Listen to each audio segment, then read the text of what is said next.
ताज्या आणि सुपरफास्ट बातम्या पाहण्यासाठी स्वराज्य न्यूज मराठीला सबस्क्राईब करा आणि बेल बटन प्रेस करा।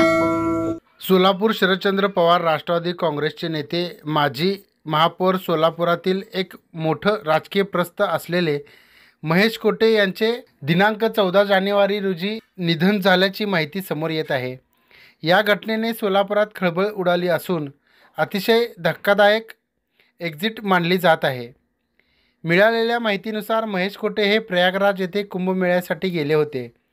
त्या नदीमध्ये शाही स्नान करून बाहेर पडले। त्यानंतर थंडीमुळे रक्त गोठले आणि त्याच वेळेस त्यांना हृदयविकाराचा जोरदार झटका आला। हॉस्पिटलमध्ये नेण्यापूर्वी त्यांचा मृत्यू झाल्याची माहिती समोर आली आहे। नुकत्याच झालेल्या विधानसभा निवडणुकीत शहर उत्तरमधून महेश कोटे यांनी राष्ट्रवादी काँग्रेस शरदचंद्र पवार गटाकडून निवडणूक लढवली होती, परंतु त्यांना अपयश आले।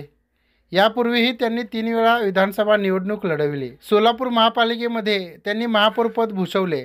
महापालिकेतील एक दिग्गज नेते म्हणून त्यांचे संपूर्ण महाराष्ट्रात नाव होते।